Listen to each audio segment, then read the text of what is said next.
service with the Hayes Police Department in 2016, and after 9 years with the department, his watch ended way too soon. He was an Eagle Scout and a member of Immaculate Heart of Mary Catholic Church. He was a son, a father, a husband, and was devoted to his wife, Beth, and a loving dad to his children, Patrick and Victoria. Our prayers are with his family and his parents, Bill and Teresa Hyman. It's such a difficult time. Every day, law enforcement officers risk their safety, putting their lives on the line to protect and serve both their neighbors and strangers. And Kansas is a home to so many brave men and women who've answered the call to serve, and too many have given their lives to fulfill this mission. In small towns across Kansas, law enforcement officers, as they are in Hayes, are well known by their communities. They are well loved by their communities. We know them. We see them in the grocery store, at the football games on Friday night, in church on Sunday. They're members of our community, and they're familiar faces. This courageous young man died with honor, protecting his community and the people he had sworn to serve. In Hayes and across Kansas, the sacrifice he made will not be forgotten, and we resolve to forever honor his service to the community he loved.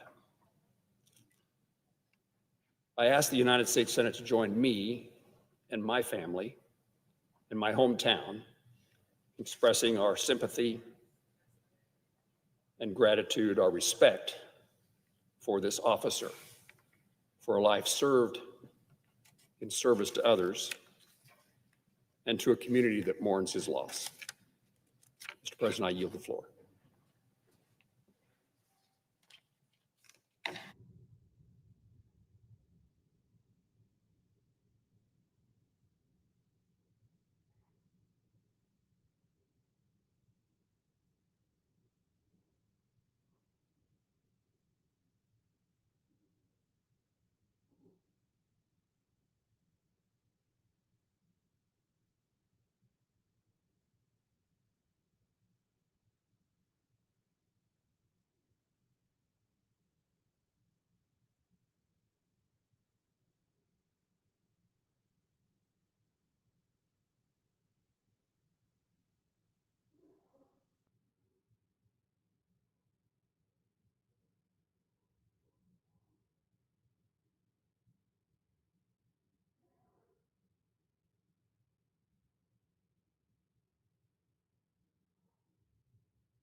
Senator for Hawaii.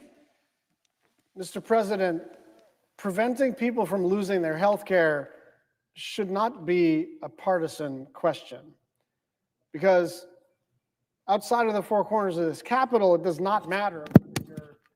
Excuse me. Let's start.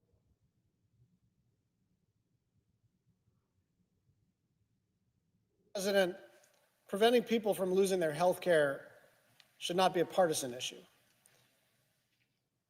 because outside of the four corners of this Capitol, It should not matter if you're a Democrat or a Republican or an independent. We should all not want people to have spikes in their health insurance costs. In a matter of days,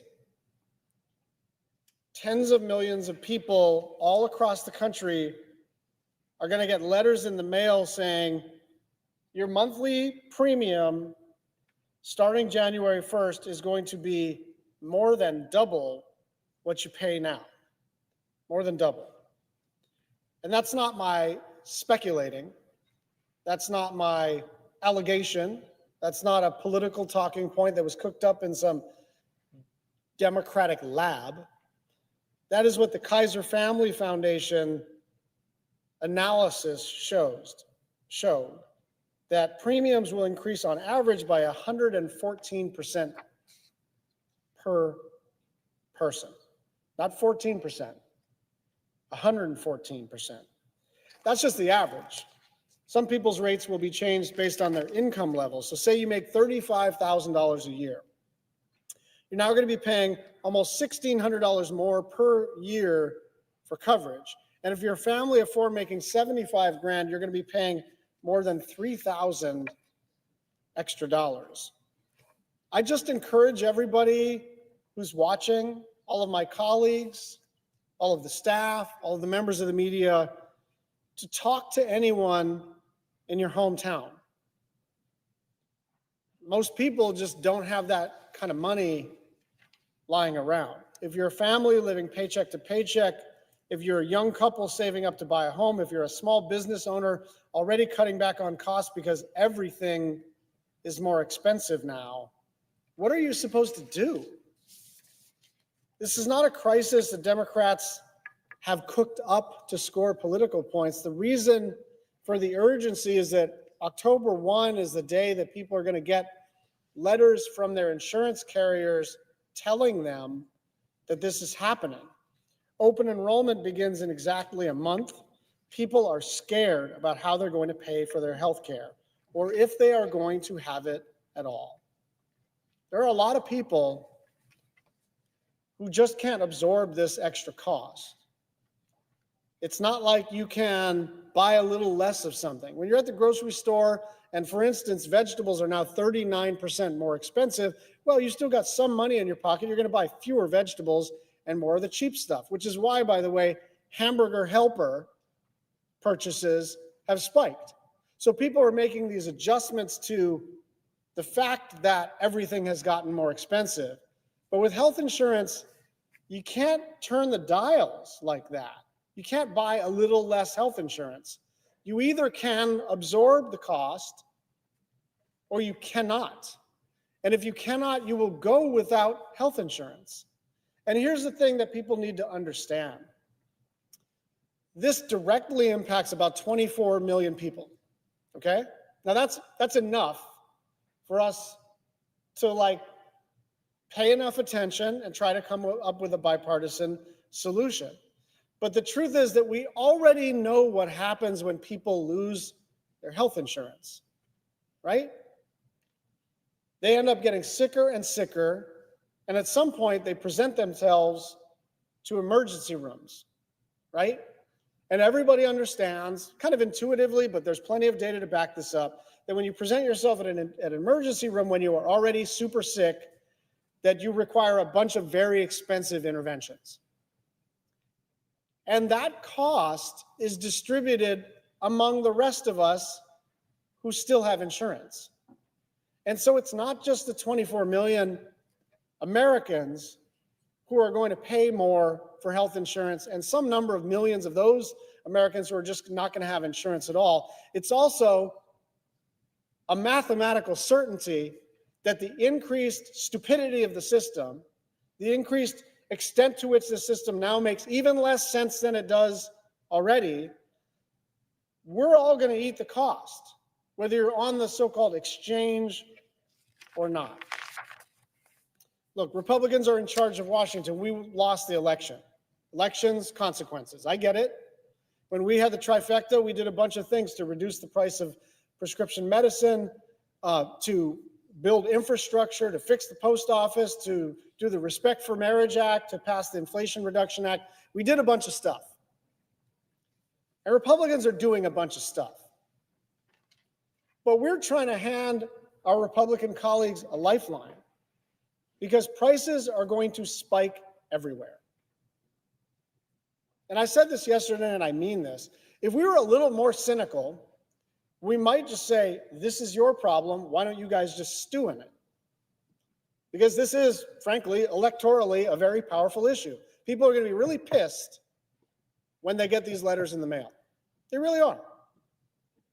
And so the super cynical, election-oriented thing for us to do would be simply to say, good luck with all that. But maybe it's a strength of the Democratic caucus, and maybe it's a weakness of the Democratic caucus, but we just care too much about people to let that happen.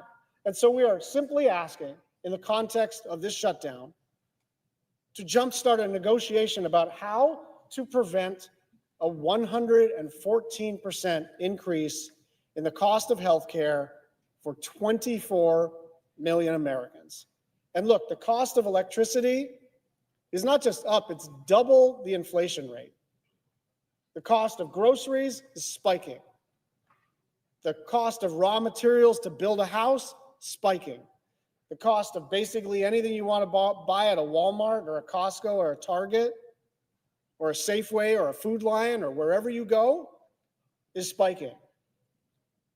And all of that is a consequence of both inflation and tariffs. But this thing is a public policy. This is intentional to spike these rates. And we're saying, are you guys sure you want to do this? And we're about to find out whether they are sure that they want to impose a doubling of insurance costs to 24 million Americans. I yield the floor.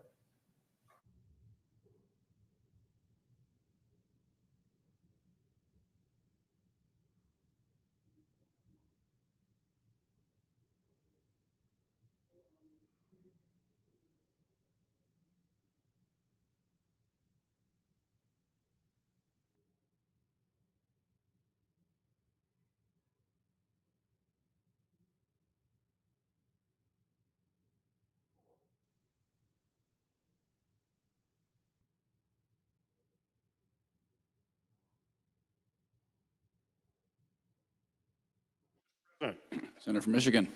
Mr. President, yesterday I came to the floor to warn that a critical cybersecurity protection that has been in place for a decade was set to run out and expire at the end of the fiscal year. I urge my colleagues to pass a bipartisan, clean 10-year extension to keep these important national security protections in place. Unfortunately, one of my colleagues, just one of my colleagues objected, and as of midnight, they have now expired. As a result, we are without this critical line of defense. Our economy, our infrastructure, and our government is exposed. It is now going to be a more challenging effort to protect businesses and critical infrastructure against cyber attacks. At a time, Mr. President, when you know that our adversary attacks continue to grow more aggressive and more sophisticated. This law was passed with strong bipartisan support, and the support remains strong in both chambers. Even the Trump administration agrees, and the White House and the Department of Homeland Security support a 10-year extension and want to see this bill passed. For months, my colleagues and I have heard from a broad coalition of industry leaders who need the long-term certainty that a 10-year reauthorization provides, so we can protect our systems and they can protect their systems and customers. And that's why Senator Rounds and I introduced a clean, bipartisan 10-year extension all the way back in April. Every hour we delay is an open invitation to cyber criminals and hostile actors to attack our economy and our critical infrastructure. And I would urge my colleagues to put our national and economic security first and pass this clean, long-term extension. As if in legislative session and notwithstanding Rule 22, I ask unanimous consent that the Committee on Homeland Security and Government Affairs be discharged from further consideration of S 1377 and the Senate proceed to its immediate consideration. That the bill be considered read a third time and passed, and the motion to reconsider be considered made and laid upon the table with no intervening action or debate. Is there objection? Mr. President, Senator from Oklahoma. reserving the right to object.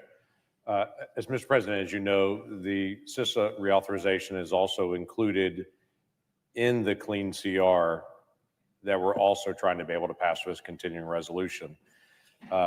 On behalf of Chairman Paul, he has asked me to be able to come and object. So I object. Heard. Senator from Michigan. Mr. President, the CR has not passed. We are now vulnerable right now. As my colleague from Oklahoma knows, we are now vulnerable. I do not know when that continuing resolution will pass. Every day that goes by, we are susceptible to a cyber attack. Who is going to answer for that when it occurs? Because we did not act here. And we also know that even if the CR were to pass, it's a couple months. We need to have long-term certainty. That's what we've been hearing from all of the folks in the cybersecurity industry. It's why the Trump administration is saying we need to pass a 10-year extension and we need to do it now. It's why members in the House, both Democrats and Republicans, overwhelming support there. There's overwhelming support in this chamber right now. I assume if we had a vote today, it would be overwhelmingly passed. Why do we risk the security of our country from cyber attacks? Why don't we pass common sense legislation? That's what the Senate should do. I know we have issues that we debate all the time, but when there's overwhelming support and the threats to our country are imminent, we should act. And when we don't act, we fail the American people. Senator from Oklahoma. I know of no other further debate on the question. Is there further debate? If not, the question occurs on the nomination. Is there a sufficient second? There appears to be. Clerk, call the roll. Ms. Alsobrooks, Ms. Baldwin, Mr. Banks, Mr. Barrasso, Mr. Bennett, Mrs. Blackburn, Mr. Blumenthal, Ms. Blunt Rochester, Mr. Booker, Mr. Bozeman, Mrs. Britt, Mr. Budd, Ms. Cantwell, Mrs. Capito, Mr. Cassidy, Ms. Collins, Mr. Coons, Mr. Cornyn, Ms. Cortez Masto, Mr. Cotton, Mr. Kramer, Mr. Crapo, Mr. Cruz, Mr. Curtis, Mr. Daines, Ms. Duckworth, Mr. Durbin, Ms. Ernst, Mr. Fetterman, Mrs. Fisher, Mr. Gallego, Mrs. Gillibrand, Mr. Graham, Mr. Grassley, Mr. Haggerty, Ms. Hassan, Mr. Hawley, Mr. Heinrich, Mr. Hickenlooper, Ms. Hirono, Mr. Hoven, Mr. Husted, Mrs. Hyde-Smith, Mr. Johnson, Mr. Justice, Mr. Kane, Mr. Kelly, Mr. Kennedy, Mr. Kim, Mr. King, Ms. Klobuchar, Mr. Langford.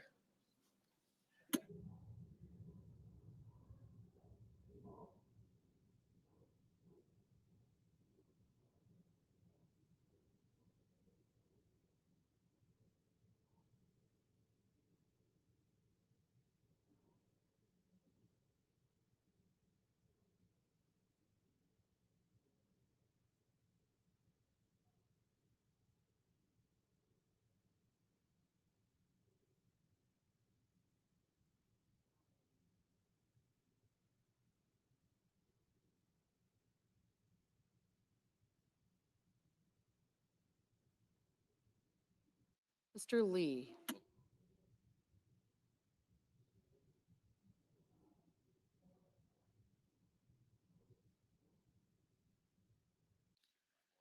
Mr. Lujan.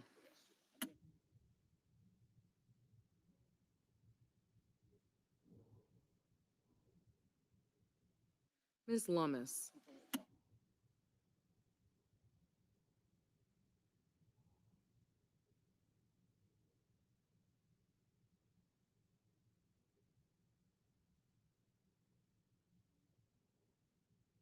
Mr. Markey.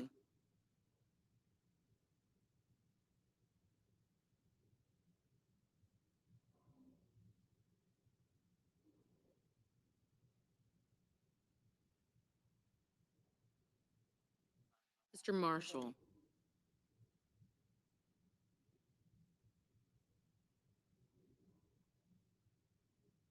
Mr. McConnell.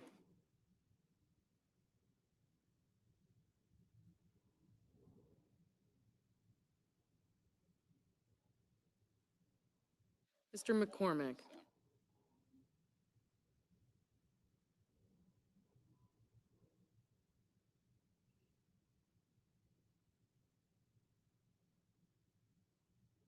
Mr. Merkley.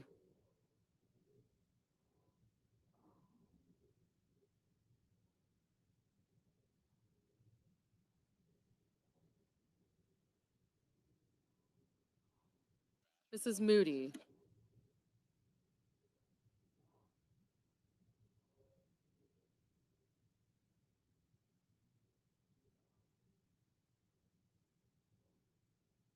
Mr. Moran.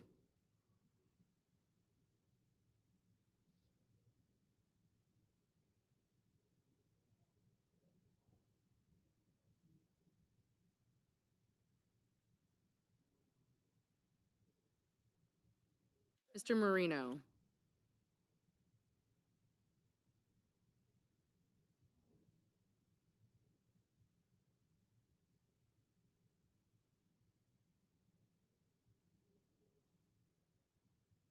Mr. Mullen.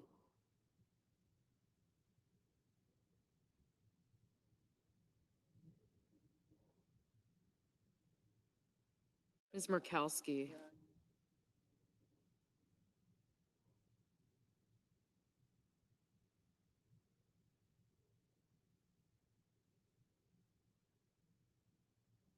Mr. Murphy.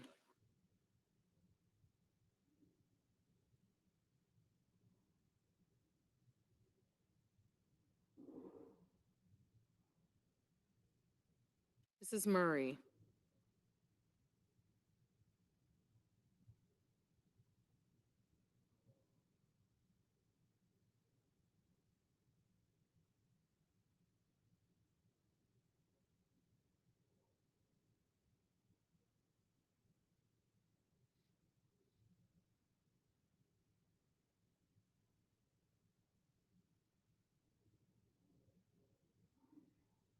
Mr. Ossoff.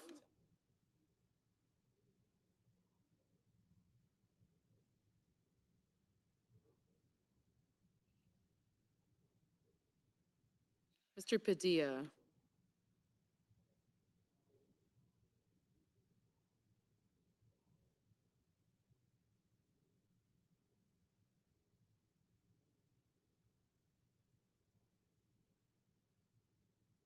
Mr. Paul.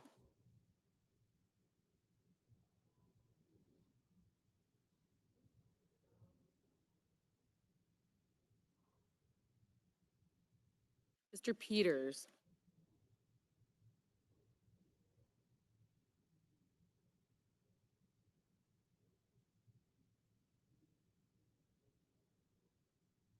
Mr. Reed.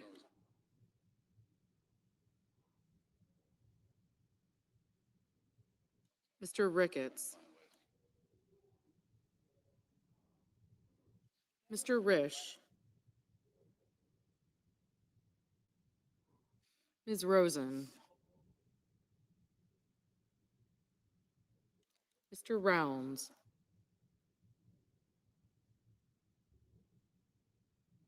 Mr. Sanders.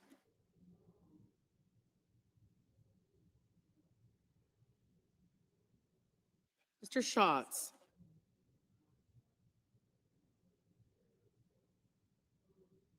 Mr. Schiff.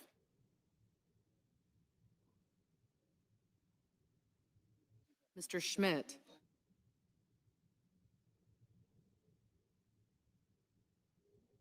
Mr. Schumer.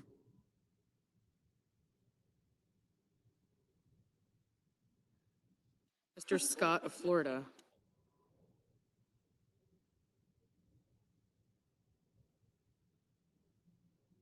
Mr. Scott of South Carolina. Mrs. Shaheen. Mr. Sheehy. Ms. Slotkin.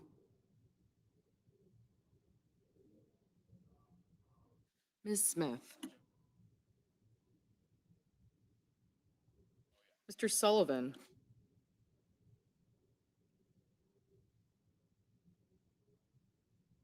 Mr. Thune.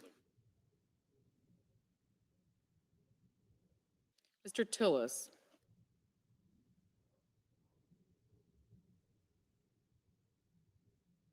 Mr. Tuberville.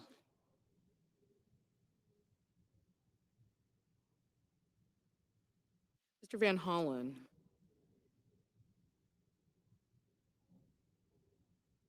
Mr. Warner. Mr. Warnock. Ms. Warren. Mr. Welch. Mr. Whitehouse. Mr. Wicker. Mr. Wyden. Mr. Young.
Senators voting in the affirmative: Blackburn, Bozeman, Capito, Cassidy, Collins, Cornyn, Crapo, Curtis, Daines, Graham, Hoven, Husted, Hyde-Smith, Langford, Lummis, Moody, Marino, Paul, Ricketts, Risch, Sheehy, Tillis, Tuberville, and Wicker.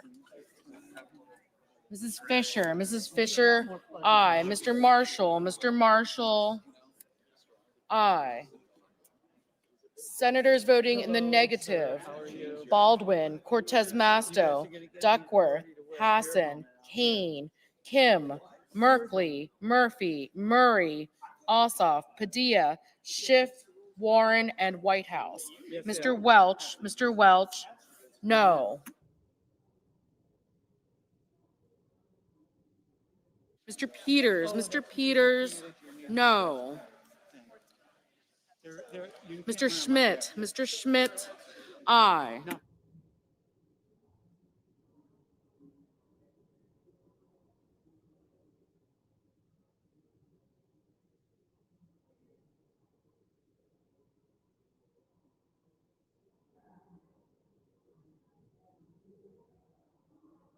Mr. Lujan, no.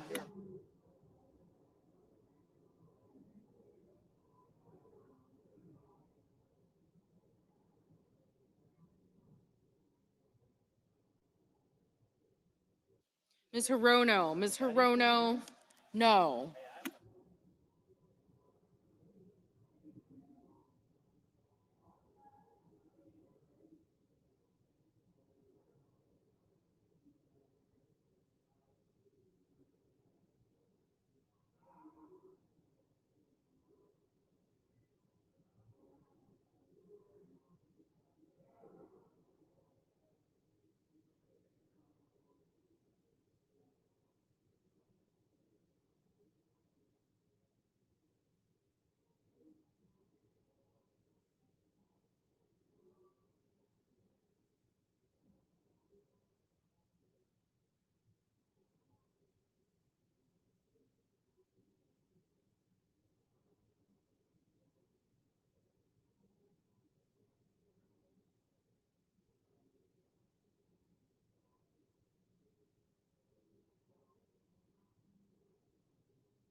Mr. Grassley, aye.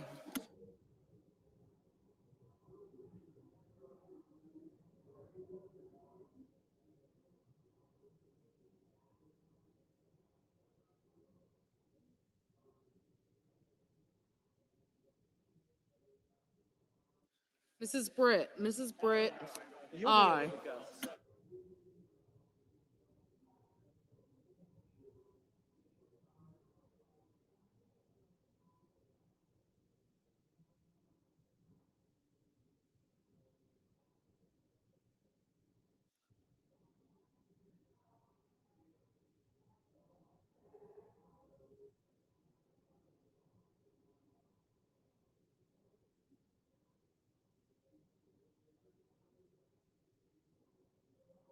Mrs. Shaheen, no.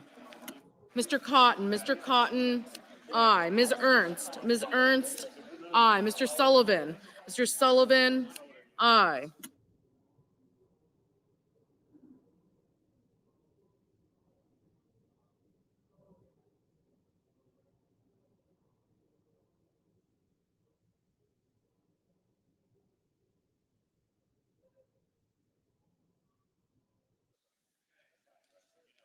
Mr. Young, aye. Mr. Kramer, aye.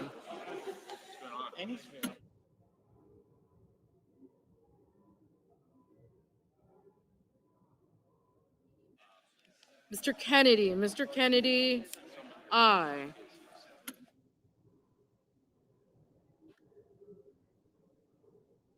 Mr. Scott of South Carolina, aye.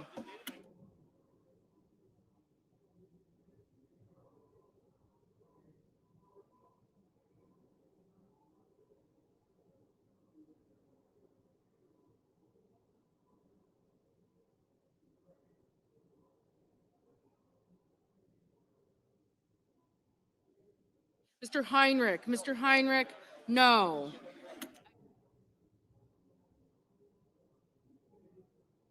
Mr. Fetterman, no. Mr. Barrasso, aye.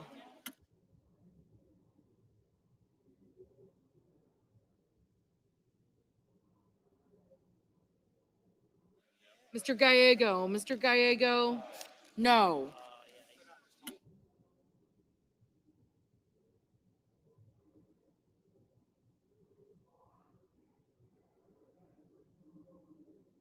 Mr. Durbin, no.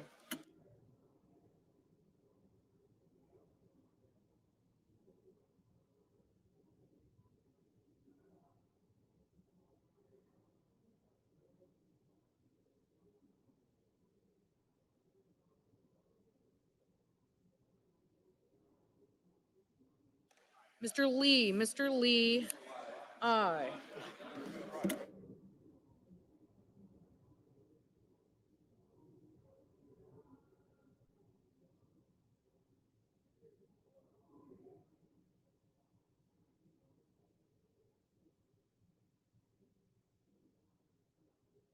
Mr. Wyden, no.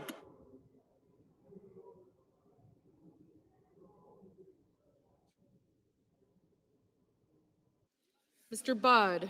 Budd, aye.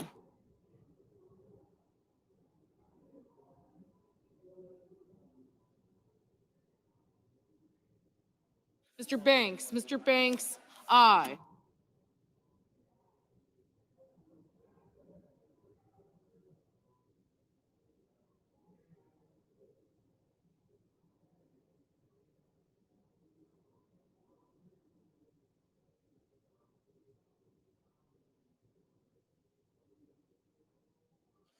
Ms. Cantwell, no. Mr. Cruz, aye.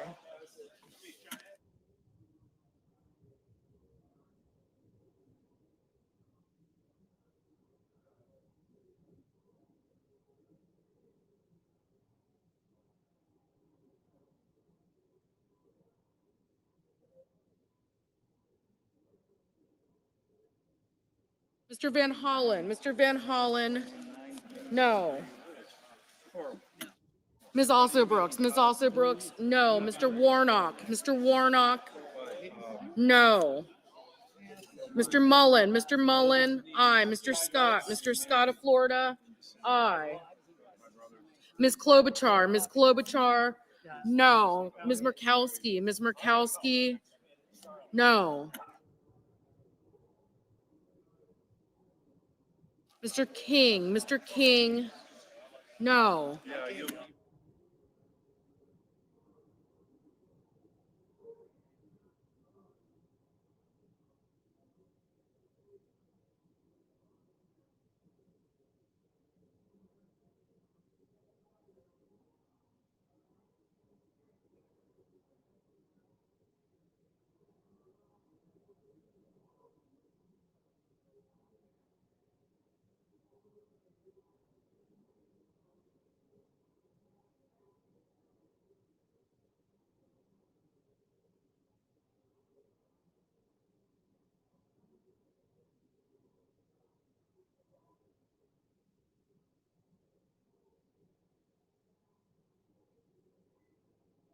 Mr.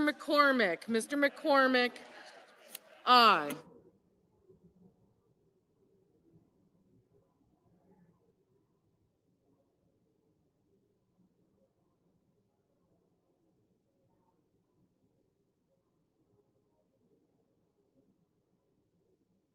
Mr. Blumenthal, no.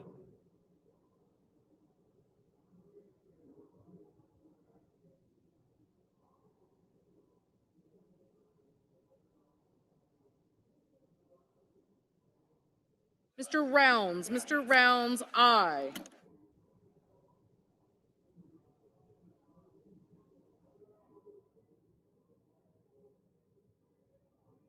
Mr. Moran, aye.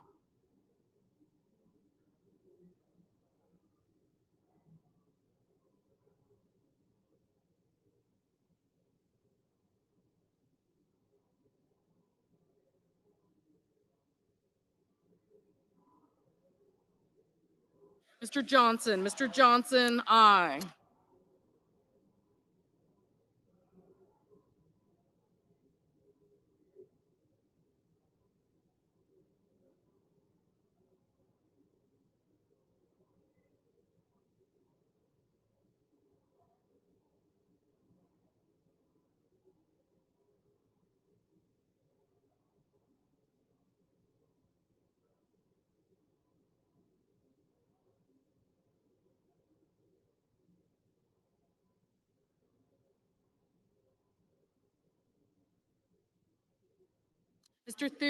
Mr. Thune, aye.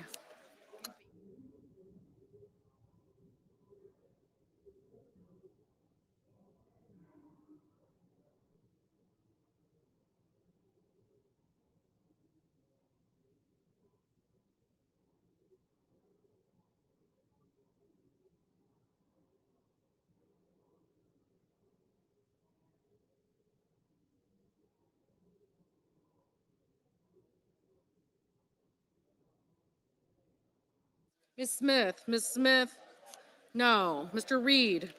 Mr. Reed, no.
Mr. Hickenlooper, no.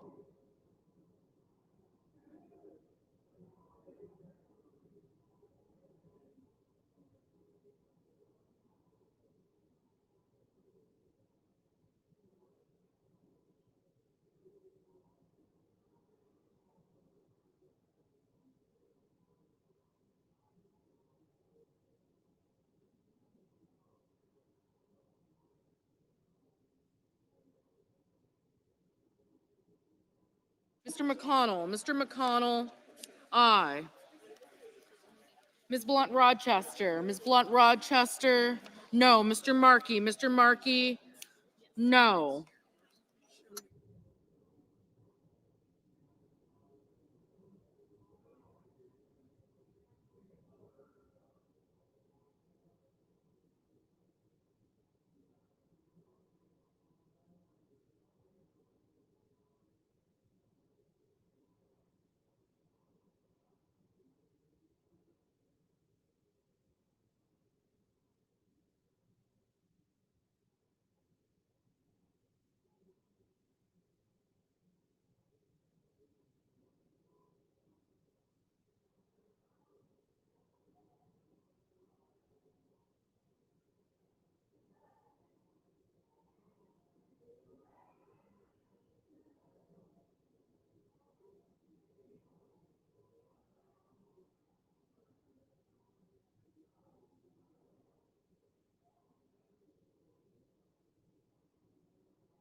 Ms. Slotkin, Ms. Slotkin, no.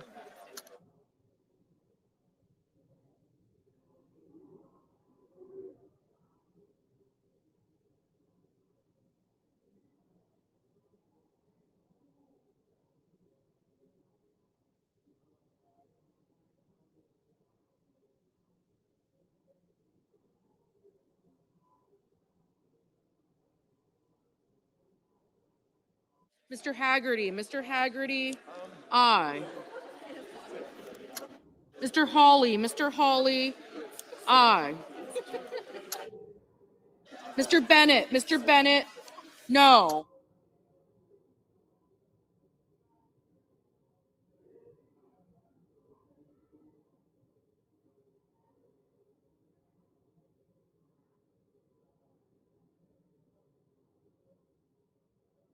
Mr. Justice, aye.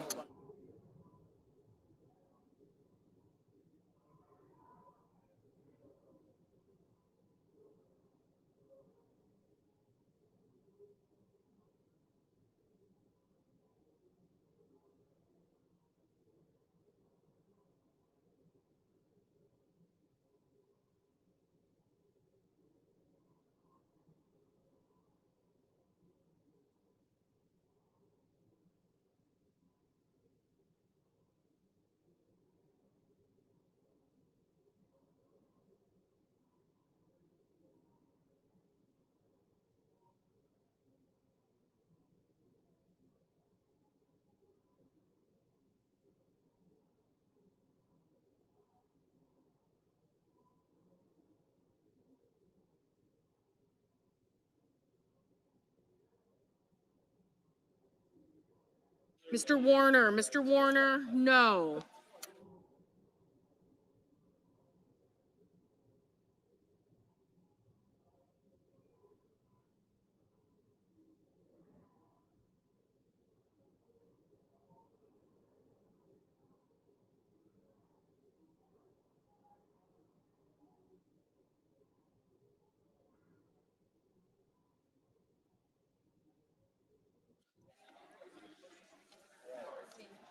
Mr. Kelly, no. Ms. Rosen, no.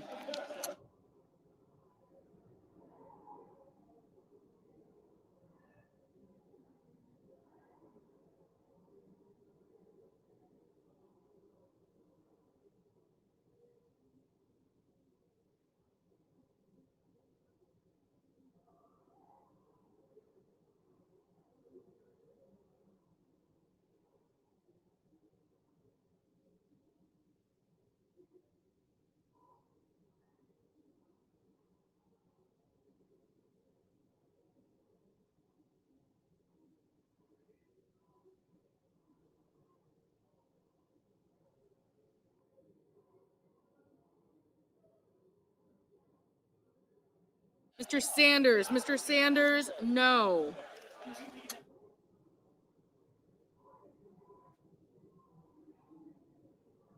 Mr. Booker, no.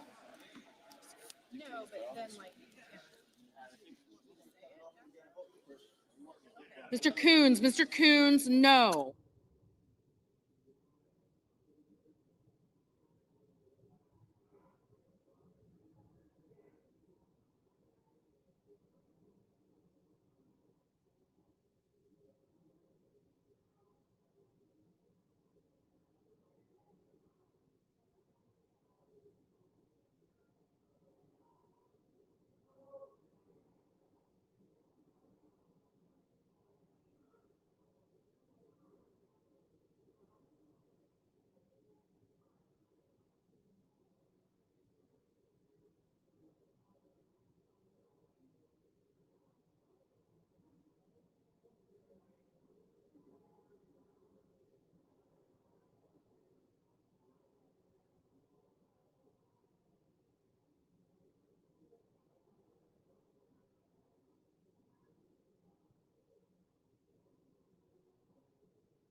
On this vote, the yeas are 52, the nays are 45. The nomination is agreed to. Under the previous order, the motion to reconsider is considered made, laid upon the table, and the president will be immediately notified of the Senate's actions. The clerk will report the motion to invoke cloture.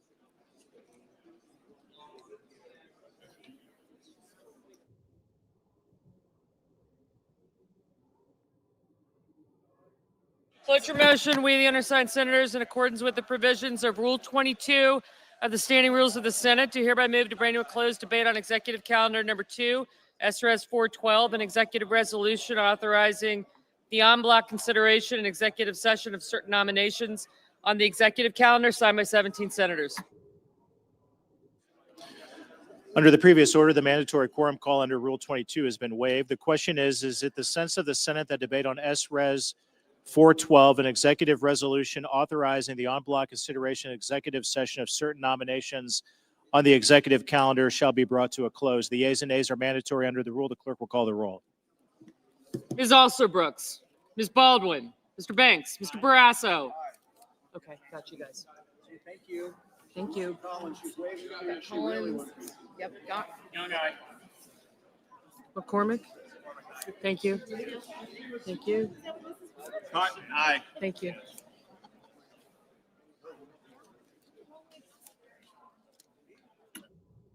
Mr. Bennett, Mrs. Blackburn, Mr. Blumenthal, Ms. Blunt Rochester, Mr. Booker,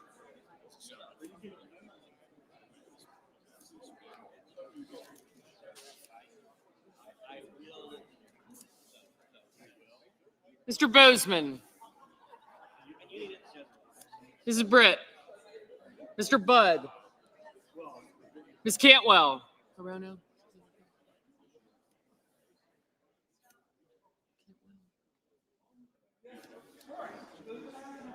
Hassan, Smith, Sanders, Kelly. Thank you. Coons. I got you.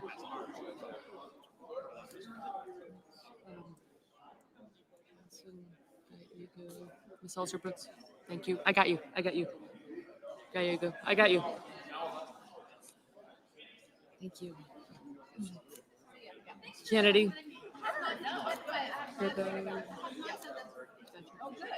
I got you. Thank you. Ms. Cantwell, Mrs. Capito, Mr. Cassidy. Ms. Collins. Schmidt.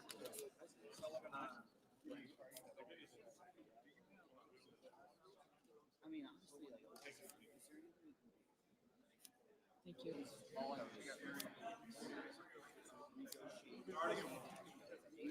Mr. Coons.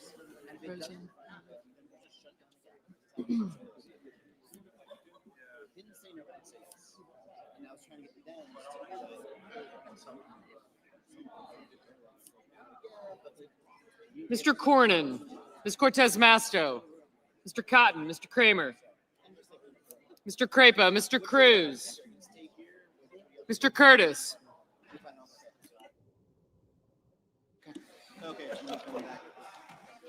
Thank you. Mr. Daines, Ms. Duckworth, Mr. Durbin, Ms. Ertz, Mr. Fetterman, Mrs. Fisher, Mr. Gallego, Mrs. Gillibrand, Mr. Graham, Mr. Grassley, Mr. Haggerty, Ms. Hassan, Mr. Hawley, Mr. Heinrich, Mr. Hickenlooper, Ms. Hirono, Mr. Hoven, Mr. Husted. Thanks. Mrs. Hyde Smith, Mr. Johnson, Mr. Justice,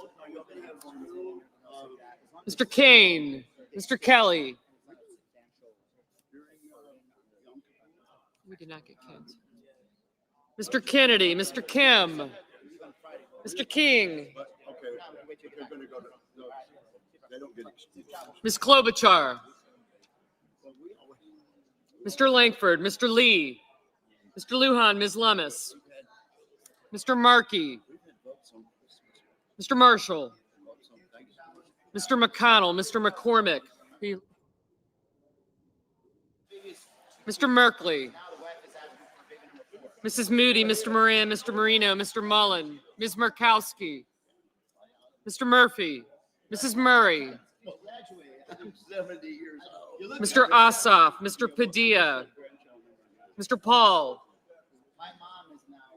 Mr. Peters, Mr. Reed, Mr. Ricketts, Mr. Risch, Ms. Rosen, Mr. Rounds,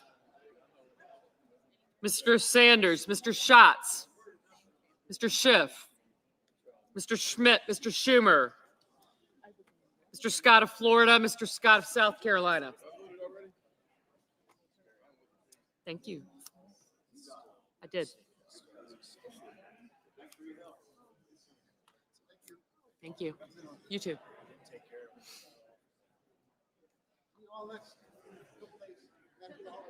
Mrs. Shaheen, Mr. Sheehy, Ms. Slotkin, Ms. Smith, Mr. Sullivan, Mr. Thune, Mr. Tillis, Mr. Tuberville, Mr. Van Hollen, Mr. Warner, Mr. Warnock, Ms. Warren, Mr. Welch, Mr. Whitehouse, Mr. Wicker, Mr. Wyden, Mr. Young.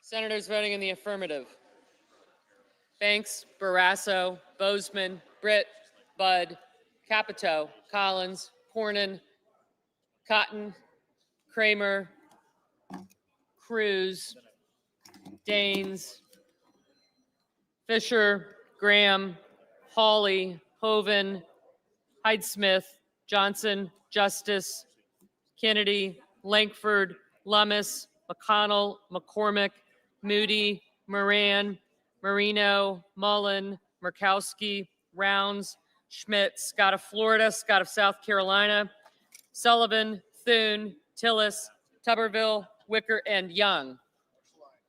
Mr. Marshall, aye. Mr. Lee, aye. Mr. Husted, aye. Senators voting in the negative: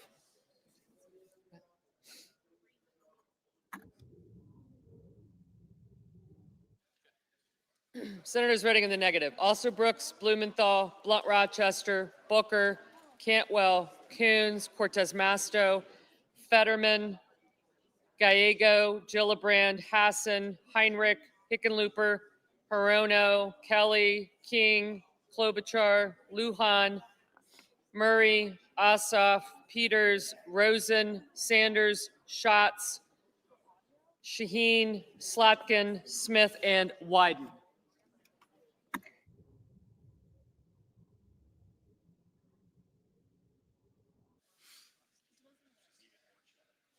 Mr. Van Hollen, no.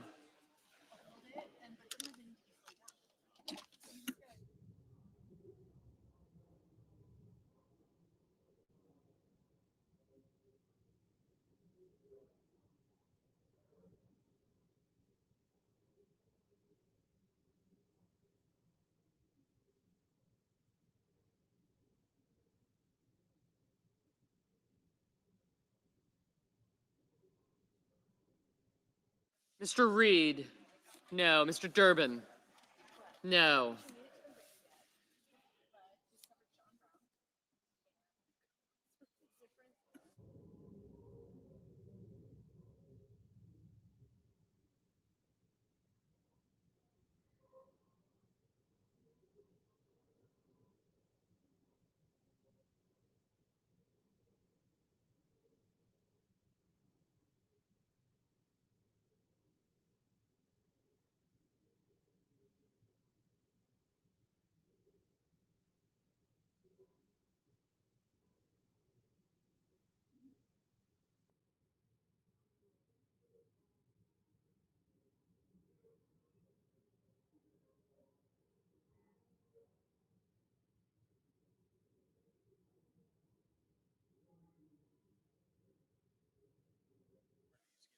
Mr. Merkley, no.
Mr. Murphy, no. Mr. Warnock, no. Mr. Welch, no.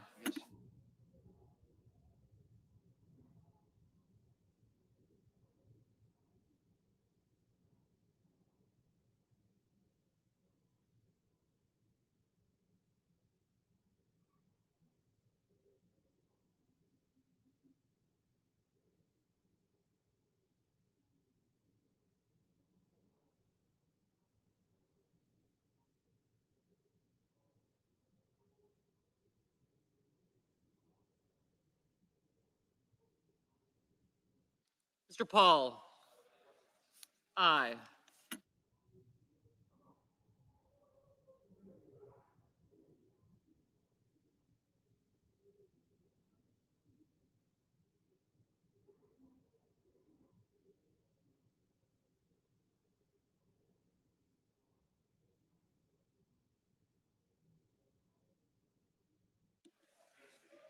Mr. Ricketts, aye. Mr. Bennett, no.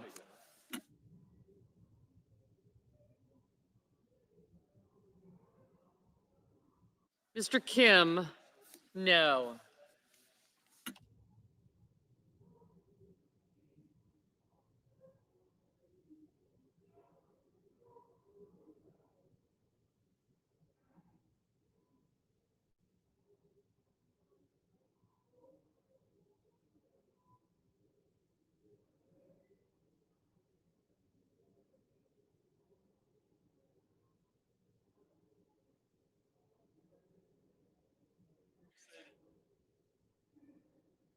Mr. Grassley, aye.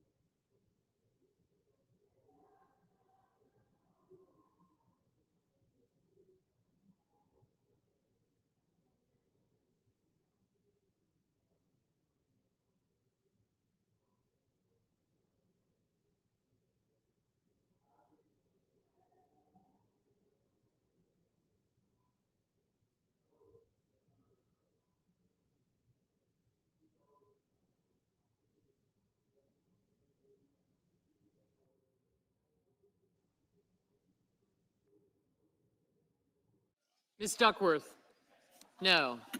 Haggerty, aye.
Ms. Baldwin, no.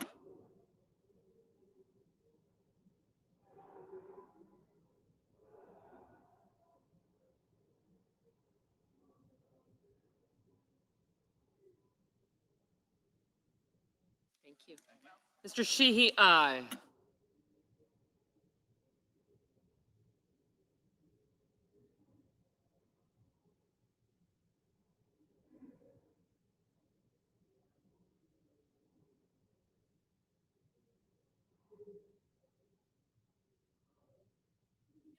Mrs. Blackburn, aye.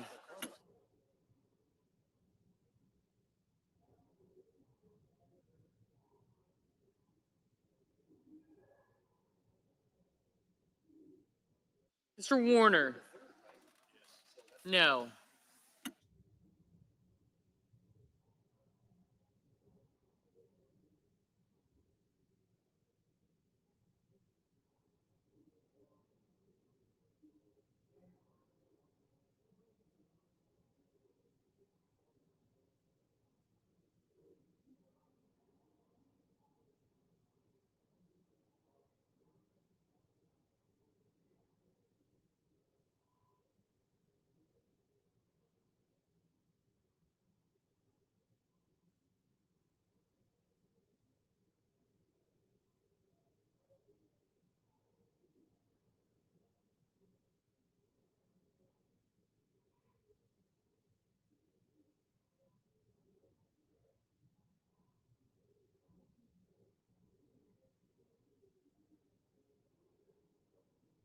Mr. Curtis, aye.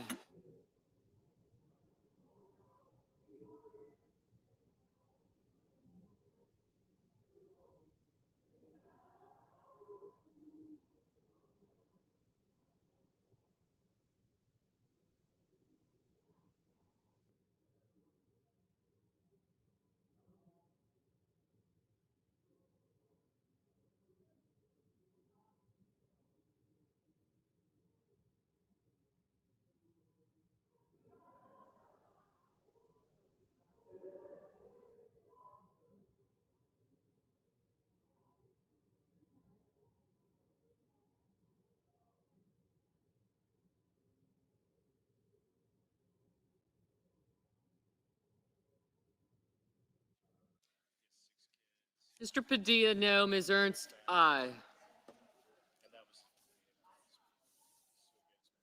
Ms. Warren, no.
Mr. Schiff, no.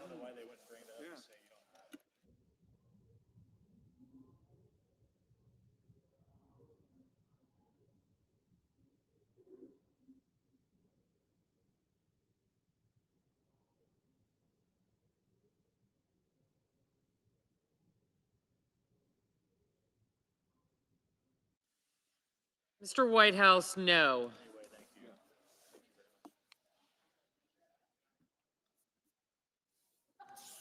Mr. Markey? No.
Mr. Cassidy, aye.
Mr. Risch, aye.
Mr. Kane, no.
On this vote, the yeas are 53, the nays are 46. The motion is agreed to. The clerk will report the resolution. Executive Calendar Number 2, SRES 412, authorizing the en bloc consideration in executive session of certain nominations on the executive calendar.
The senator from Virginia.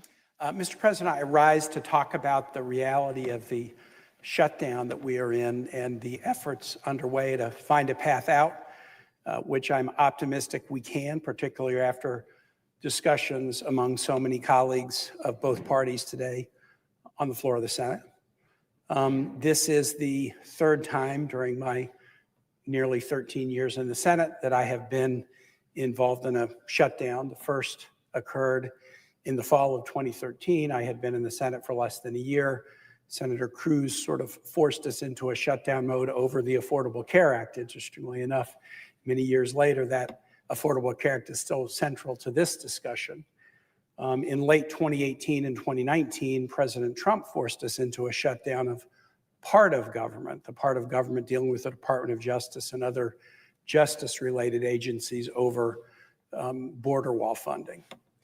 The first shutdown lasted for about 2 weeks. The second shutdown, again, of part of government, not all of government, lasted for about a month. And they're horrible. The consequences on those affected, whether they be federal workers or the citizens who need services, are horrible. And no one relishes that in this body. I'm completely confident that all 100 senators feel the same way, that this is not a good thing and there needs to be a path forward. In Virginia, we feel it pretty strongly. We have second most federal employees of any state in the country. And we have awful lot of federal contractors whose livelihoods are affected as well.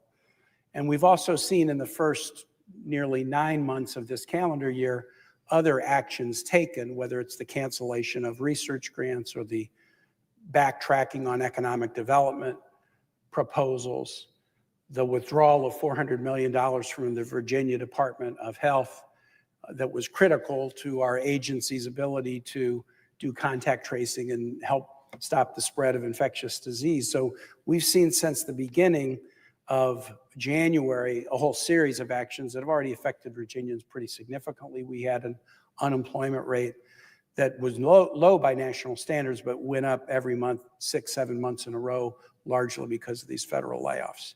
So as we reach this moment, it's not a clean break or something new from what we've seen earlier in the year. It's sort of a continuation of something that's been a pretty painful chapter in Virginia. So what are we hoping for, or rather, maybe not to put words in anybody's mouth, what am I hoping for out of this? The House prepared a short-term continuing resolution under instructions from the president, do not deal with Democrats. And the House, with a simple Republican majority, was able to do that and passed a bill that then came to the Senate. Once we saw that instruction, do not deal with Democrats, Senate Democrats under the leadership of Senator Murray, the lead Democratic appropriator, said, well, let's prepare an alternative. Not a non-negotiable demand, but an alternative. And we put that alternative on the table on September 18th. We didn't wait till the 29th of September or the 30th. We felt like, to be fair to the public, to be fair to our colleagues, let's put an alternative on the table with enough time for us to kick the tires on it and have a negotiation before the deadline that we reached at midnight last night. What is the Democratic alternative compared to the Republican alternative? Actually, much of it is the same, but I would say the two elements in the Democratic alternative that are different are two. One, protecting people's health care, and second, protecting the simple notion that everybody understands that a deal is a deal. Let me explain both of these. On the healthcare side, the reconciliation bill that was passed in June, together with some other actions of the administration, particularly unilateral actions of Secretary Kennedy and the president in withdrawing healthcare funds from Virginia, and unilateral actions thrusting uncertainty into areas like vaccines, they've created a huge healthcare challenge for Virginians and for Americans. Again, not to speak for anybody other than Virginians, but I did a lot of travel around the state in April as some of these proposals were on the table. I did a lot of travel in July, a lot of travel in August, and I just did a good bit of travel last week around Virginia. And on the healthcare side, here is what my constituents are saying to me about what is now happening. The effect of the reconciliation bill in Virginia is estimated to cause about 330,000 Virginians to lose their health insurance. Our population is about 8.8 million. 330,000 people losing health insurance is not a small number. This is a big, big deal. And that number of people who lose their health insurance are essentially what I call the top layer of a 5-layer cake of consequences to these healthcare bills. That's consequence one, people lose insurance. Consequence two is people who have insurance see their premiums go up dramatically. Premium notices are coming out from insurance companies in Virginia, and they're suggesting that premiums this year in Virginia will go up by at least 20%. Why does that happen? There's two reasons. The reconciliation bill that was passed by the Republicans in June phased out premium support for low and middle income people buying health insurance on the exchanges. The Republican bill extended tax cuts for the wealthiest, but phased out premium support for low and middle income people in buying health insurance. So that causes premiums to go up. And the second thing that causes premiums to go up is when you increase the number of people with no insurance, they go to the emergency room and they're not able to pay. And so providers provide treatment, but then they have to charge that off to somebody, and it tends to get charged off to people who have health insurance. And so the combined effect of ACA premium support going away and a whole lot of free care that has to be paid for by somebody causes insurance rates to increase. This is happening in Virginia. It's happening around the country. So that's the second layer of the 5-layer cake of consequences of what happens when the reconciliation bill passes. The third layer is this, and this is a really, really troubling one. Providers close down. Hospitals and clinics close down. When Medicaid is affected, particularly hospitals for whom Medicaid is a huge portion of the revenue stream coming into the hospital, find that they can't make it work. A national organization that looks at hospital fiscal soundness has put about 300 hospitals in the United States on a list of hospitals that are in danger because of the Medicaid cuts, and 6 of those hospitals are in Virginia, and they're all in rural Virginia. Rural Virginia tends to be a little bit older than the rest of Virginia and tends to have a little bit higher Medicaid population than the rest of Virginia. So the hospitals that are endangered by the reconciliation bill are rural hospitals. And it's not just hospitals that are on a list of potential closure. Within the last month, a prominent health provider in the Shenandoah Valley of Virginia, a rural part of our state, announced that they were closing 3 primary care clinics in small Virginia communities because of the reconciliation bill. The cuts made to Medicaid in the reconciliation bill made them realize that they could no longer keep these clinics open. So the third consequence of this reconciliation bill, we've got people losing insurance, we've got premiums going up, and now we have providers closing. The fourth consequence is pretty obvious. When providers close, people get fired. So people lose their jobs. Frontline healthcare workers who are doing good work in the communities and having people rely on them, they lose their jobs. That's consequence 4. And then consequence 5 is one that I know well as a former mayor and governor, and I kind of call it the loss of your future. It's one thing to lose your health insurance, and it's one thing to pay more, and it's one thing to lose your provider, and it's one thing to lose your job. But if you are a mayor or a chairman of a county board of supervisors or a governor for that matter, and you're trying to encourage economic development, a new business to move into a part of the state, or a business that is in a part of the state to expand, a question you're going to get asked is, tell me about the healthcare network in this community. I may be moving executives here. I'm going to be trying to hire people here. And if you have to look them in the eye and say, we used to have a hospital, but we don't now. Or we had primary clinics that have closed down, and now you have to drive farther to get primary medical care. I can tell you, I have been in economic development discussions with businesses over the course of my 31 years in public life and seen the lights just go out in their eye. You know, you've just told me something that has convinced me I may not know where I'm going, but I know where I'm not going.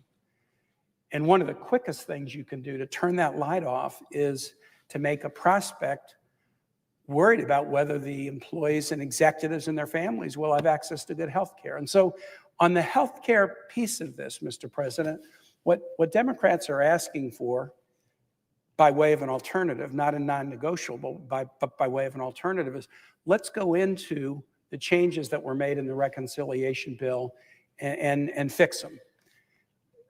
I have Republican colleagues who say we don't want to completely reverse them because there's some things about the ACA premium tax subsidy we don't like. We'd like to design them differently. We'd like to negotiate, and I'm completely open to that. But I do think we ought to try to fix them. And I am heartened that a number of Republican colleagues have said, you're right, we should do that. Now, Mr. President, I have said to my Republican colleagues, coming up with a fix, even if both sides want to fix, I know this is not going to be like a snap decision. There's details. You got to dot I's, you got to cross T's. You have to analyze what the downstream consequences of any changes or fix are. I know that that is a substantive discussion where the details matter, and I'm not expecting that we would all reach an agreement immediately. So on the first point, where the Democratic proposal is different than the Republican proposal, I fully expect that this would be a negotiation that would take some time, and we needn't wait to open the government until that negotiation is completely done. We should commit to the negotiation and get in the middle of it and sit around the table and figure it out. But we needn't wait. In my view, again, this is me, not the caucus, not anybody else. This is me. We needn't solve the entire problem in order to reach a position where we fund government and reopen it. We can do it over the course of a time period that I think is being discussed in this body. The second feature of the Democratic proposal that is important to reach an accord on, I believe, is a simple notion that a deal is a deal. A deal is a deal. If we reach a funding agreement, and some have characterized the Republican proposal as a clean CR, but I would actually say it's not a clean CR unless you are guaranteed that the parties will honor it.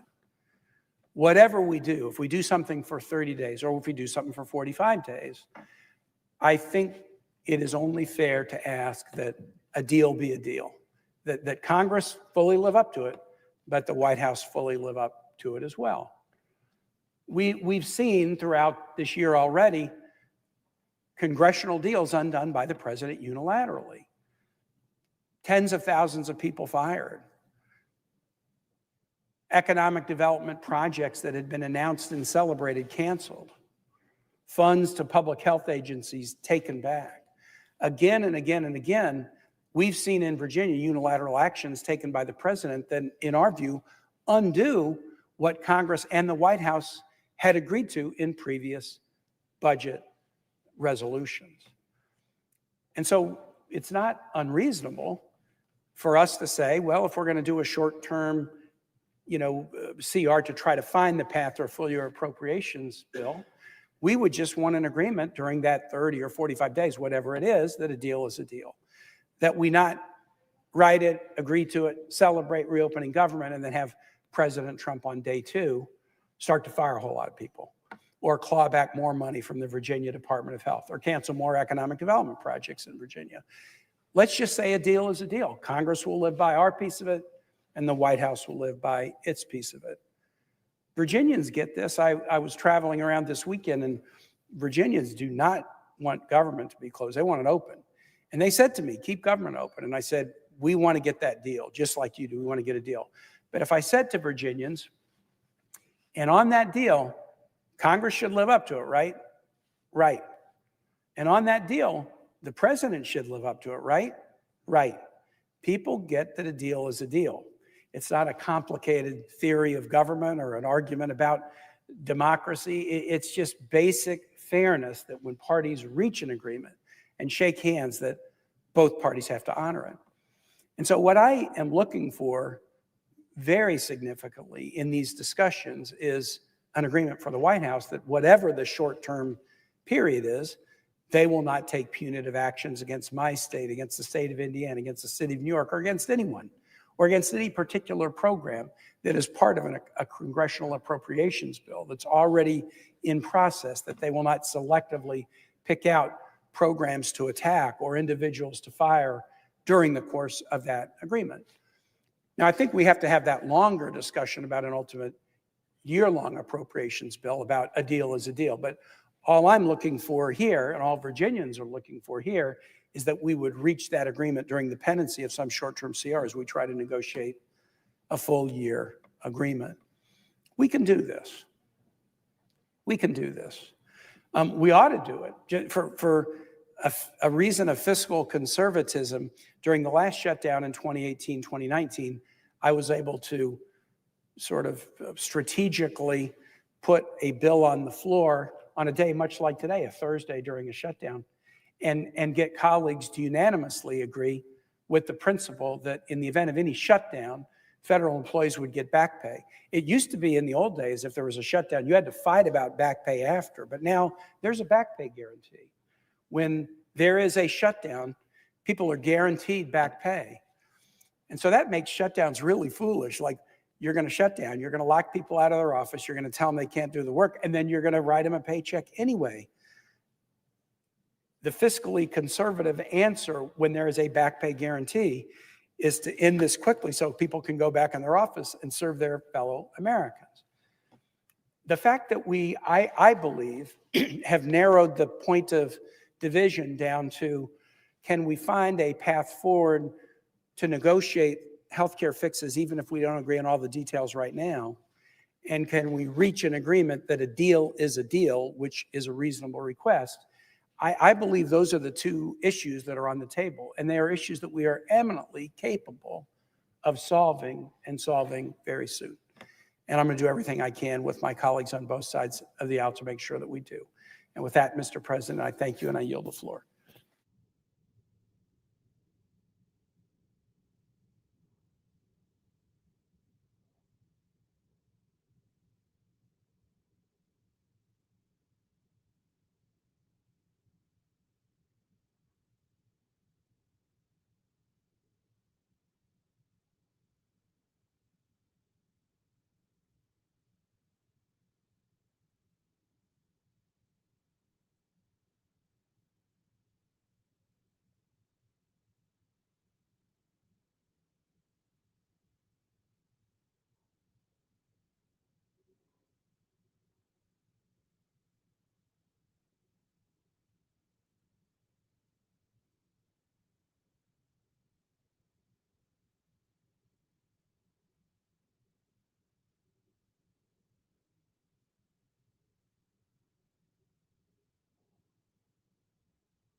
Senator from Washington. Thank you, Mr. President. I believe every senator knows and agrees that our constituents are concerned about the cost of health care. Just this morning, I heard some of my Republican colleagues also talking about health care affordability. The difference is, I think our Democratic side of the aisle wants to do something about it now. We want to fix one of the biggest health insurance spikes that we are going to see locked in 2026 in just a few weeks. We want to do everything we can to stop that. We know that when you kick Americans off of their health insurance, it hurts all Americans. Democrats know that a vague promise to fix it in the future doesn't help us solve the problems of healthcare delivery today. And we know that the problem is worse than we even imagined just a few weeks ago. Yesterday, the Kaiser Family Foundation released a new report on how expensive the premiums, which the ACA expiration, the Affordable Care Act expiration of those premiums may cost American families. The answer is, it's going to hurt a lot. The new report that found that out-of-pocket premiums for a single person would more than double on average next year if the enhanced premium tax credits expire. That is, we've had insurance commissioners and various offices across various states trying to make guesstimates about this, but increasing from $880 a year to $1,900 a year in 2026 just shows you how dramatic that situation could be for American families. These are families who will have to shoulder these unnecessary increases. They will be on top of all the other inflationary issues that they're dealing with now, issues like household goods, gas prices, electricity, housing, groceries, and now we want to throw at them healthcare costs. We're very clear on our side of the aisle. We want the maximum amount of people to get health insurance, drive down uncompensated care, drive down everybody's cost, and deliver good health care for our citizens. Since the passage of the Affordable Care Act, the uninsured rate was cut in half from almost 16%, roughly 15.7, I think, percent in 2010, down to an all-time low of 7%, 7.8% in 2023. So the result is not just healthy Americans having their costs decreased by taking uncompensated care out of the system. It's remarkable progress towards getting everyone covered and having net savings for everybody. We know that the current majority on the other side of the aisle, they're no fan of the Affordable Care Act. They're no fan even of universal coverage. If you can imagine, we're not even being prescriptive. We just say we want to see universal coverage. We want everybody to have health insurance. Not only do they not agree with that, they have tried to repeal or weaken the Affordable Care Act 50 times in the past decade. 50 times they've gone after the Affordable Care Act, and they have failed. One time, thanks to the courage of the late Senator John McCain and two of my other colleagues on the other side of the aisle, the last significant threat to our healthcare system was defeated in 2017. Maybe some people here still working on the floor remember that dramatic moment. But now, the passage of this Budget Reconciliation Act in July, Republicans are trying to reverse the progress of the Affordable Care Act. Congratulations, you're having an effect. You're taking that act and healthcare out of the system. You may be trying to do it in a sneak attack. You may be trying to do it in, a vague way, but we are on to the fact that you are trying to get rid of the Affordable Care Act, and you're trying to get rid of the ability for Americans to get affordable insurance coverage. So what now? What are we going to do to prevent rural hospitals from closing? Everyone knows that $50 billion in your slush fund that was part of the reconciliation bill is not enough to save rural hospitals.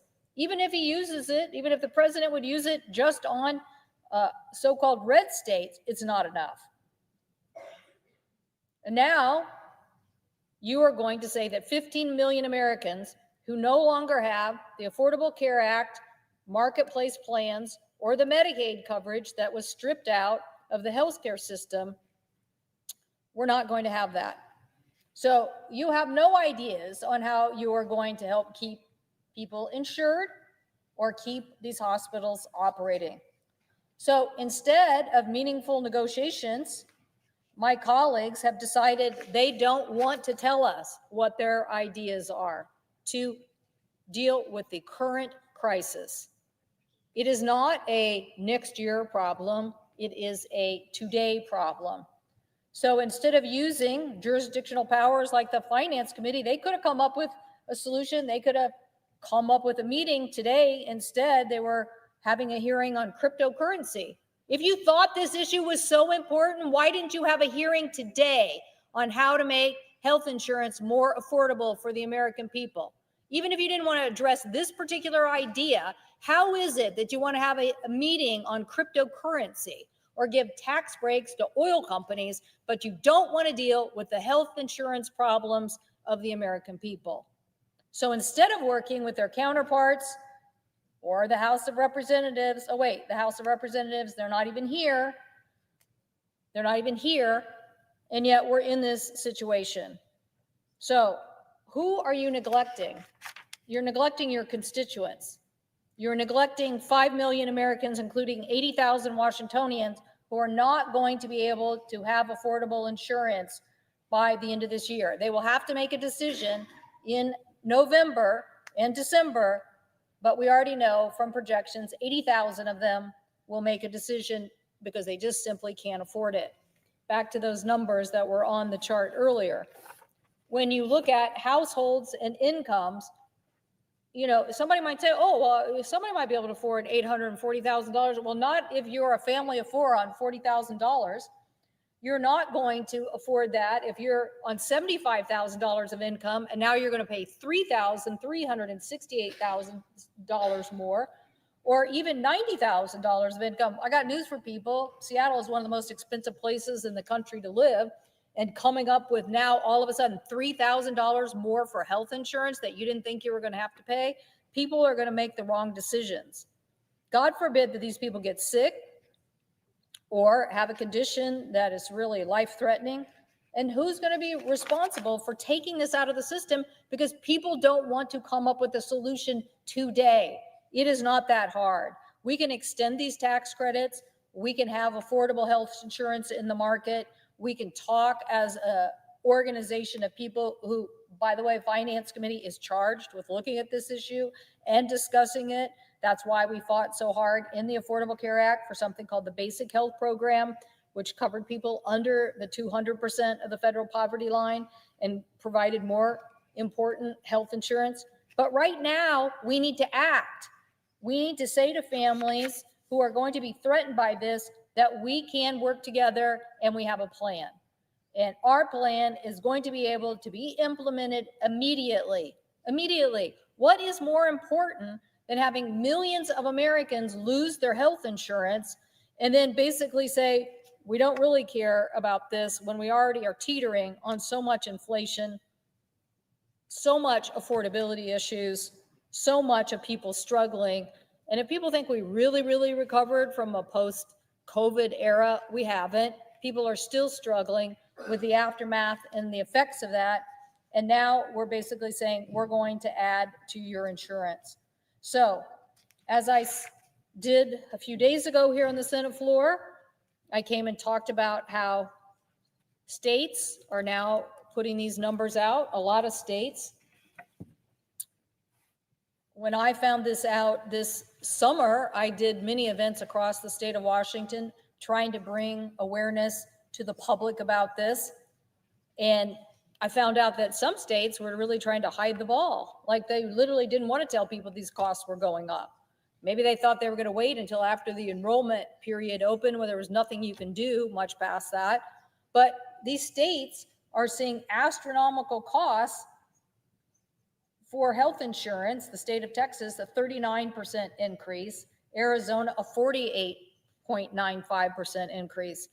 So somehow these numbers were not available to the broader public, and we published a report last week making sure that the biggest insurers in that state, and we were projecting what the state's insurance commissioner or other groups and organizations were saying that this increase is.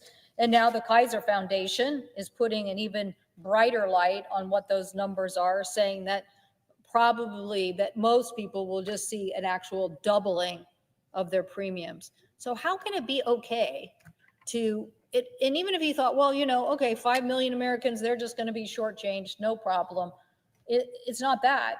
It's when those people don't have health insurance, it affects the whole system. It takes that progress we made in uncompensated care, driving it down from 16 or so percent, 15 to 16%, down to 7%. And it means that you are not raising the costs on the entire system by seeing a bunch of people with uncompensated care. We did this to cover citizens because it was the smart thing to do. And my colleagues should just come to the table and say, we agree, we need to fix this now. We agree that an open enrollment period that starts as early as October 15th in one or two states and starts for everybody November 15th is on us now. And if we don't send the right signal, this is the catastrophe that's going to happen for people, and that we really do care about affordable health insurance. At a time when we already have increases, and as I said, a lot of household items, now is not the time to put healthcare on the list and crush families with this extra burden. Let's sit down and get this done. I thank the president, and I yield the floor.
Mr. President. The senator from Tennessee. Thank you, Mr. President. Are we in a quorum call? We are not. Thank you, Mr. President. Well, I am coming to the floor today as we find ourselves in the middle of the Schumer shutdown. And this is a time where, indeed, instead of being in the Schumer shutdown and having these shenanigans taking place, we should be in the middle of working hard for the American people. If we were not in this shutdown and our attention focused on that, we could be working our way through the NDAA, our National Defense Authorization Act, and we could be passing our appropriation bills through regular order. But what we know, Mr. President, is this is something that the minority leader has been working on for weeks. It's what he wanted. He thinks that it is going to benefit the Democratic members of this chamber. And I just really think he is sorely mistaken on this, because the measure, the continuing resolution in front of us, is a clean CR, which means it is funding that is going to continue at levels where they were for a period of about 7 weeks while we finish exercising our due diligence and passing the appropriations bills. Now, this is something that this shutdown didn't have to happen.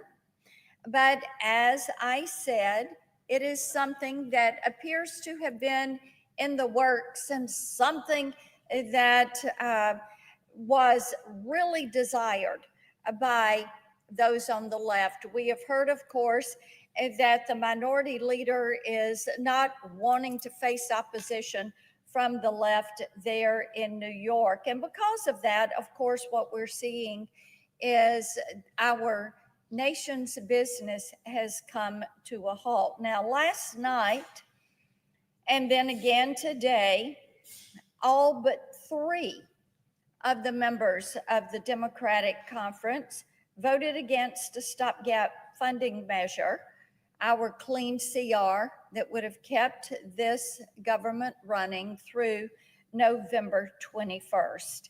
And keeping the spending at current levels, this measure would have given us the time we need to be working on these appropriations bills. It would have kept us moving forward and keep us from wasting time. One of the things, Mr. President, I think is so important is shutdowns are expensive. And this is something that ends up costing us money every time we do it. And of course, we have quite a bit of national debt. Now, when we talk about completing our appropriations bills and setting our spending limits for the year and fulfilling that budget document, that portion, we have our budget document, then we move to our appropriations bills. Well, Senator Collins of Maine, who has led the Appropriations Committee, has done an outstanding job working with Republicans and Democrats on that committee, building out this appropriations process, making certain that bills moved out of the Appropriations Committee and that they are making their way to the floor. Now, one of the things that is so interesting, 8 of the 12 bills that came out of the Appropriations Committee came out with broad bipartisan support. So if you've got measures that are coming out on broad bipartisan support, why would you not move them to the floor? Why would you not want to finish out this appropriations process? And of course, it should have been finished by September 30th. It was not finished by then. So we are hopeful that by November 21st, this process can be complete and that we will be moving from a Biden budget to a Trump and Republican budget, which, by the way, is what the American people voted for when they gave a mandate to President Donald Trump on November 5th. Now, I mentioned the 12 bills. 8 of the 12 have come out with bipartisan support. 3 of those bills, our agriculture, our ledge branch, and our Milcon VA, have already passed off the floor. And they did so with wide bipartisan votes. This is something that, yes, indeed, we need to make certain that we continue to push these bills. Now, by passing these approach bills, we are ensuring that we get onto the budget the American people voted for. Well, this is not what our colleagues across the aisle are saying they wanted. They don't want the clean CR. They're not wanting to move forward on these bills. Instead, their measure for keeping the government open and running is holding government basically hostage, if you will, for $1.5 trillion in additional spending. $1.5 trillion. Our national debt is north of $37 trillion. It's climbing.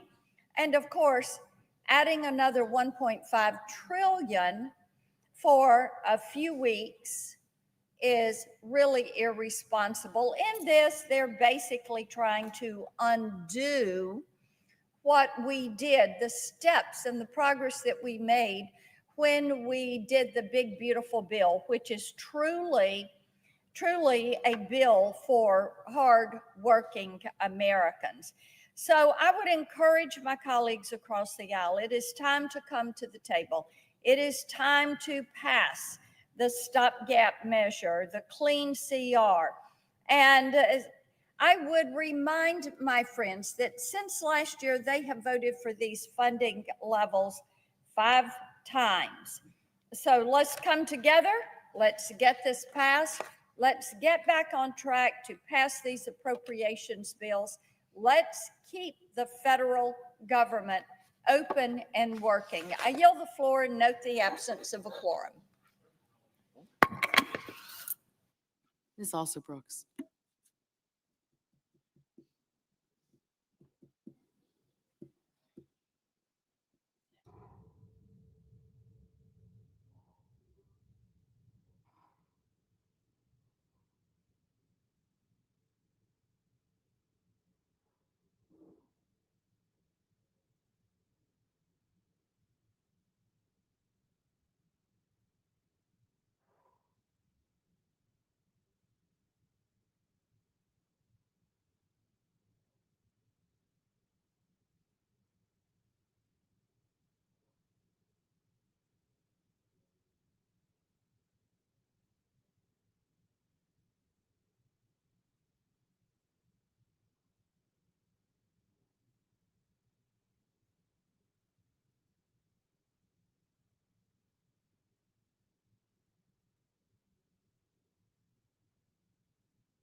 Mr. President, Republican Leader. I ask unanimous consent the quorum call be suspended. Without objection. And I ask unanimous consent that the Senate resume legislative session and be in a period of morning business with senators permitted to speak therein for up to 10 minutes each. Without objection. Mr. President, I have 3 requests for committees to meet during today's session of the Senate. They have the approval of the majority and minority leaders. Duly noted. Mr. President, I ask unanimous consent that when the Senate completes its business today, it stand adjourned until 12 noon on Thursday, October the 2nd, that following the prayer and pledge, the journal of proceedings be approved today at the morning hour be deemed expired. The time for the 2 leaders be reserved for their use later in the day. Morning business be closed. And the Senate proceed to executive session and resume consideration of SRS 412 post-closure. Finally, that all time during adjournment and leader remarks count post-closure on the resolution. Without objection, so ordered. Mr. President, if there's no further business to come before the Senate, I ask that it stand adjourned under the previous order. The Senate stands adjourned until noon tomorrow.